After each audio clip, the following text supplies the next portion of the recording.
makube Xosi, makube Xosi, makube Xosi kubele. Tana komgquba ndithi xa ukhe ndiboleke indlebe ke ndihlalutye oku kusentliziyweni ndininabele ukuba ndingubani na. Asoze ndiswele amagama kaloku mna xa ndizithutha ukuba ndingubani na kuba ndikubeka kucace mhlophe qha okwekati esehlungwini ukuba mna ndinguye uncedise Xola Twayise kwedini. Indoda ezayibona ngezidima abethe xa bekhahlela bathi zigquzola.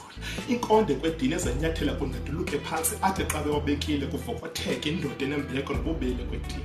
Ewe ninguye kaloku mna ntombi ekhaya Veronica Twayise, intombi yasemazizini Dlamini, intombi nobubele bungumangalisi, inzoka sengayifoniyo into ebugwenxa, intombi ungasifoze uyiqhathe nosowuze ngoqaqabula ukanangqawusi. Tshini sizukulwane somthonyama ndithi kuwe mna ndinguye umthatha othatha le ntramo oqelisa unyala lomthatha uzala umlotha. Ingaba ndingubani na ndingenguye ubonga okathafana, indoda eyathatha ikamva layo yayibeka phezulu esibhakabhakeni zenkanyenzi yenza isifungo yathi nokuba kuyenyuka okanye kuyehliwa kodwa lothe lifike inyanga ibhabhakobha bese ifikile kwampumelelo.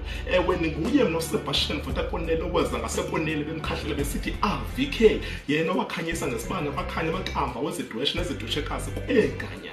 Ndingubani na ndingenguye uMzantsi Afrika ombethe ubuhle betyatyambo amasiko nesithethe ezithethelela ingcango zamakhaya zigqotha ikati eziko xa kuthe kwanqula kukamata. Ewe ninguye kaloku mna uXola wakwaTwayise mfondini lo inkaba yaqhawula qhushula kumhlaba sehlabeni kwesithile sasedutsha mani. Ewe ninguye umsimanga usongo umthe othandizelo mbane unenkosi inyele enkcinkcile. Ewe zingaba ngoma sishiye phansi isizukulwana sabadlamini amazizi ojama kasijata inkomo zemnyama mani. Ewe ndingubani na uyandazi bani ingaba ungubani wena?